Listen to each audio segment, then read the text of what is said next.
সুপ্রিয় ভিউয়ার্স, আসসালামু আলাইকুম। বরাবরের মতো আরেকটি ভিডিওতে সকলকে স্বাগতম। আজকের টপিকসটা হচ্ছে এই গরমে গরুকে কিভাবে যত্ন নেবেন সেই সম্পর্কে। এই তীব্র গরমে খামারের গরুকে প্রতিদিন গোসল দিন। গরু সুস্থ থাকলে খামার হবে লাভজনক। কেন প্রতিদিন গোসল করাবেন সে সম্পর্কে কিছু তথ্য দেওয়ার চেষ্টা করব। গরুর শরীর ঠান্ডা রাখতে সাহায্য করবে, হিট স্ট্রোক কমায়, গরুর দুধ উৎপাদন স্বাভাবিক থাকবে ও সহায়তা করবে। চামড়ার রোগ, পোকামাকড়ের আক্রমণ কমায়, গরুকে সতেজ ও স্থিতিতে রাখে।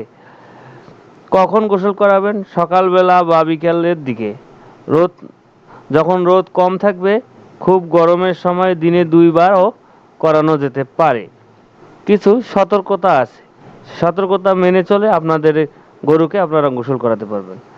খুব ঠান্ডা পানি ব্যবহার করবেন না। গোসলের পর পরিষ্কার ও শুকনো জায়গায় রাখুন।